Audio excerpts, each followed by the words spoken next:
Hello नमस्कार दोस्तों, मैं एडवोकेट बरखा शर्मा आपका डी लॉ जंक्शन में स्वागत करती हूं। और आज हम बात करेंगे राजस्थान एपीओ एग्जाम की तैयारी 5 कदम सफलता की ओर।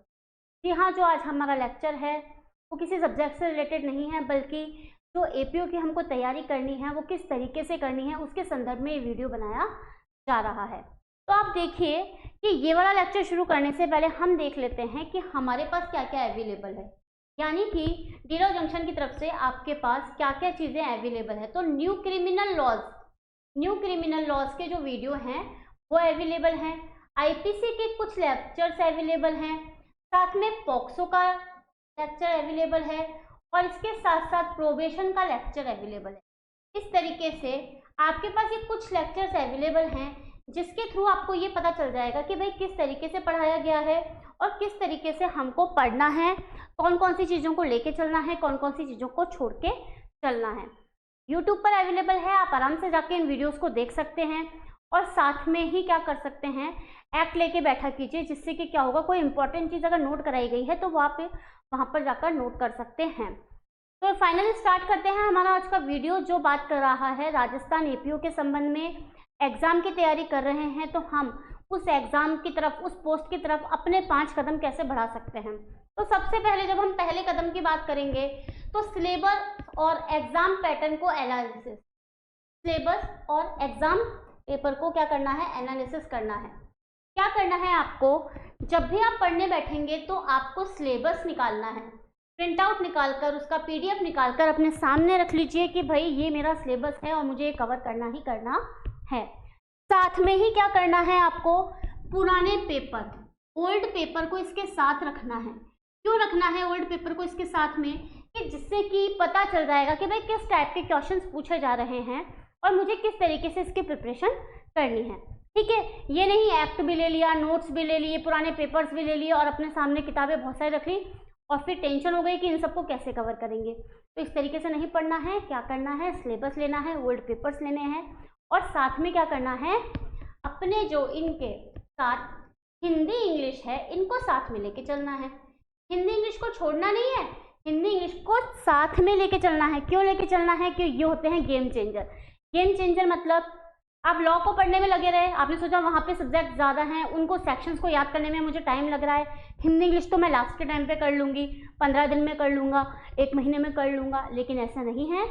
एक बार मेजर, पूरे दिन में क्या करना है, मेजर को उठाना है, माइनर को उठाना है, हिंदी को उठाना है और इंग्लिश को उठाना है। इस तरीके से कंप्लीट लेके चलेंगे तो टाइम पे कोर्स भी कंप्लीट हो जाएगा और फिर आप आसानी से एग्जाम देने भी चल जाएंगे।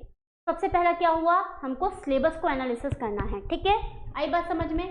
फिर सेकंड नंबर पे हमारे क्या आ रहा है, स्ट्रक्चर्ड स्टडी प्लान बनाएं। कि आज तारीख है, जैसे कि मान लीजिए 17 जून तारीख है, तो आज के तारीख में मुझे 1 से लेके 50 तक सेक्शन, कोई भी, मान लीजिए बीएनएस उठा रखा है तो बीएनएस के सेक्शंस को पढ़ना है। ठीक है, हिंदी उठा रखी है तो मान लीजिए संधि वाला टॉपिक है तो संधि करनी है। इंग्लिश का टॉपिक उठा रखा है, मान लीजिए टेंस, तो टेंस का यहाँ से यहाँ तक जितना भी आप पढ़ सकते हैं कि भाई मुझे टारगेटेड रखना है और मैं इतना से इतना तक पढ़ूंगा ही पढ़ूंगा। ये माइनर एक्ट है, मैं इस माइनर एक्ट के आधे सेक्शंस करूंगा। तो इस तरीके से अगर गोल बनाकर, टारगेट बनाकर करेंगे, अपना टाइम मैनेजमेंट करके लगातार ये सब चीज़ें करेंगे तो आसानी से आपका कोर्स कंप्लीट हो जाएगा।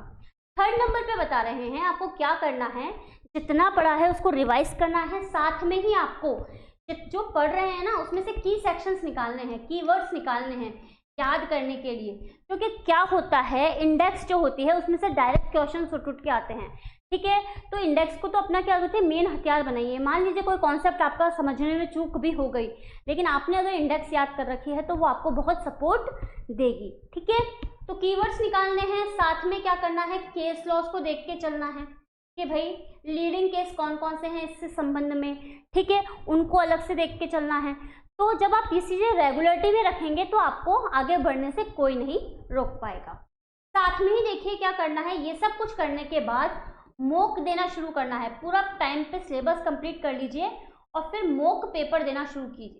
मॉक पेपर देने से क्या होगा, आपको ये पता चल जाएगा कि भाई मेरी कौन सी चीज़ की कमी है। मान लीजिए आपका मेजर एक्ट है, मेजर एक्ट में आपको कोई चीज़ कम लग रही है। मान लीजिए आपने आईपीसी, सीपीसी, आईपीसी, सीआरपीसी और वो पढ़ रखा है, अपने इंडियन एविडेंस एक्ट पढ़ रखा है और न्यू क्रिमिनल लॉज नए हैं और आपको समझ में नहीं आ रहा है कि भाई किस तरीके से करना है, तो आपको न्यू क्रिमिनल लॉ जब तक आप मॉक नहीं देंगे तो आपको पता नहीं चलेगा कि भाई कौन से पार्ट में मुझे समझ में नहीं आ रहा है। तो आपको मॉक पेपर देना शुरू करना है जब आपका सिलेबस कंप्लीट हो जाएगा तब, या फिर आप ऐसा भी कर सकते हैं कि साथ साथ टॉपिक वाइज देते हुए चलिए। जहाँ से आपको मैटर मिलता है आप वहाँ से फ़ायदा उठाइए। जहाँ आपको लगता है कि मुझे इसकी टेस्ट सीरीज़ अच्छी लग रही है, या मैंने इस इंस्टीट्यूट की टेस्ट सीरीज़ दे दी है, अब मैं किसी दूसरे की टेस्ट सीरीज़ दूंगा, तो जहाँ से आपको मॉक पेपर अवेलेबल होते हैं आपको ज़रूर इनको ट्राई करना चाहिए। इसके बाद लास्ट वाला पॉइंट क्या है अपना, like share subscribe D law junction. कि हाँ, क्योंकि क्या होगा, JLO का जैसे एग्ज़ाम कंप्लीट होगा ना, उसके बाद मैं APO के लेके आऊँगी फास्ट रिवीजन की सीरीज़। तो जब तक आपको यही नहीं पता होगा कि मैम कब से करवा रही है टेस्ट सीरीज़, तो फिर आप कैसे देख पाएंगे। तो आपको इसके लिए क्या करना है, लाइक शेयर सब्सक्राइब करना है डी लॉ जंक्शन को, जिससे कि जो भी लेक्चर्स या जो भी नोटिफिकेशन आपके पास आ रहा है टाइम पे पहुंच जाए और आपकी भी तैयारी भी मजबूत हो जाए हमारे साथ में। ठीक है, तो ये लेक्चर था हमारे पास में। और साथ में आप चाहते हैं कि भाई आपको APO के नोट्स चाहिए, लेक्चर्स हम यूट्यूब पर देख रहे हैं, कई लोग हैं जो कोर्स परचेज नहीं कर पा रहे, इट्स ओके, कोई बात नहीं है। लेकिन अगर आप चाहते हैं कि भाई हम यूट्यूब पर वीडियोस देख देख के अपना कोर्स कंप्लीट कर लें, तो क्या कर सकते हैं, आप साथ में नोट्स रख सकते हैं। ठीक है, ऐप तो आपके पास होता ही है, लेकिन आप क्या कर सकते हैं, नोट्स भी ले सकते हैं। नोट्स के लिए आपको कहाँ जाना होगा, टी-लॉ लर्निंग ऐप डाउनलोड करनी है। टी-लॉ लर्निंग ऐप डाउनलोड करनी है प्ले स्टोर से। वहाँ पर आपको 500 रुपीज़ में 500 रुपीज़ है जो कि नॉमिनल चार्जेस हैं।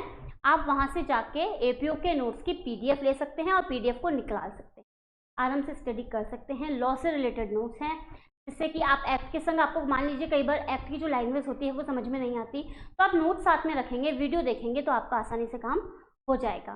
तो ये आज लेक्चर था हमारा कि राजस्थान APO के एग्ज़ाम की सफलता की ओर 5 कदम कैसे हो सकते हैं। तो अगर आपको पसंद आया है ये, तो लाइक शेयर सब्सक्राइब कीजिए और मिलते हैं एक नए लेक्चर के साथ। Thank you so much.